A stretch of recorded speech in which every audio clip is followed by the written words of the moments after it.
The Here's My Story channel. I'm Kristen. When my best friend Bonnie saw me at school, she yelled, "But you said you were going to dye your hair black. You lied to me. It's red." I didn't ask her why she was mad because I already had a guess.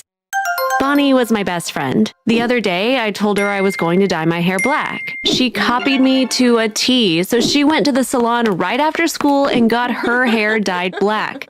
Meanwhile, I had changed my mind at the salon and dyed it red. When Bonnie saw the color of my hair, she was mad, so she refused to talk to me all day. What happened next? When Bonnie came to school the next day, she had red hair. As if nothing happened, she said, "I dyed my hair red. How does it look?"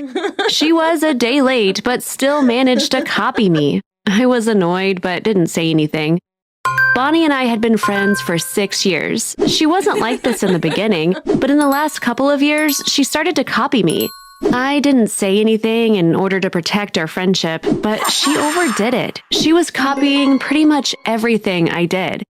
For example, she used to hate K-pop. She would tease me when I listened to it, but then she started listening to nothing but K-pop. She even said she would get a BTS tattoo on her arm when she turned 18. And she never used to wear pants. I always wear pants, so she would mock me and say, "You'll grow a beard one day." But as you can guess, now she only wears pants.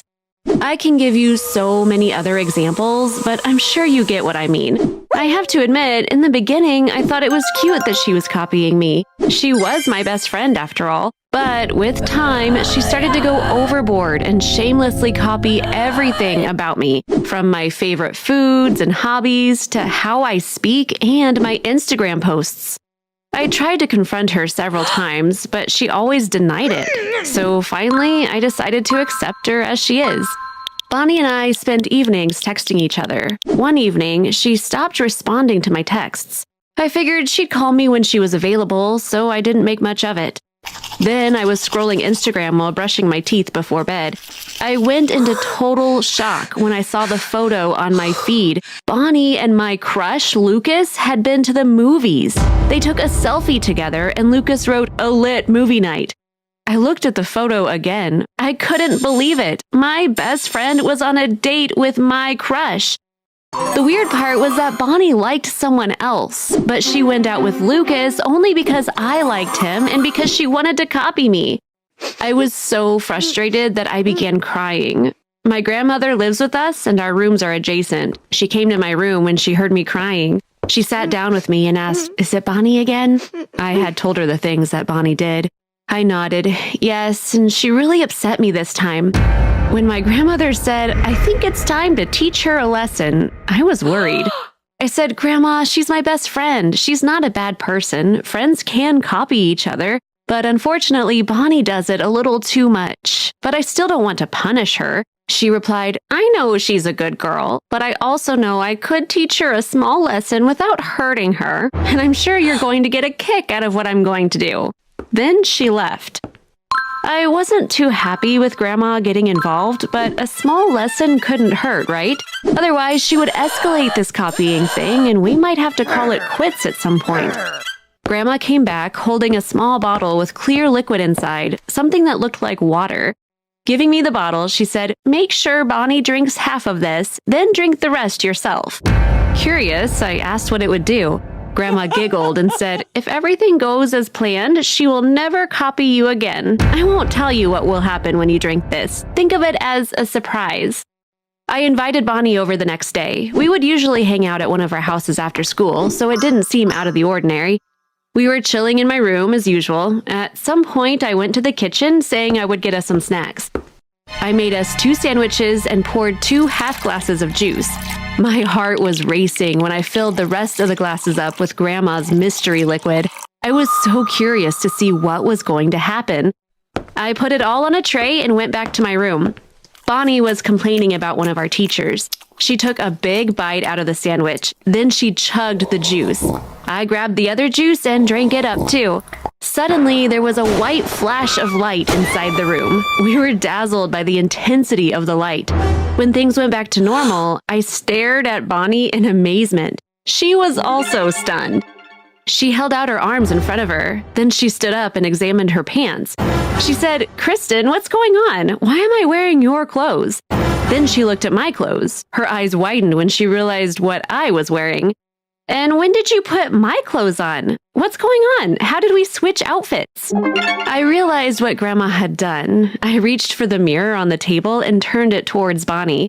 She screamed when she looked in the mirror. She yelled, "How is this possible? Why does my face look like yours? Kristen, why does your face look like mine?" Grandma had cast a body-switching spell on us. The elixir I mixed into our juice gave my body and my face to Bonnie, and vice versa. Our bodies had been switched. This was really fun, just like my grandmother had said. Laughing, I said, "My dear friend, you should be happy. You know how you always copied me? Now you don't have to do that because we switched bodies. You are me and I am you." Bonnie was still trying to figure it out. After closely looking at her face in the mirror, she turned to me, bewildered. She asked, "Kristen, how did you do this?" Smiling, I replied, "I didn't. My grandma did." "Your grandma? Mrs. Miller did this?" She was in shock.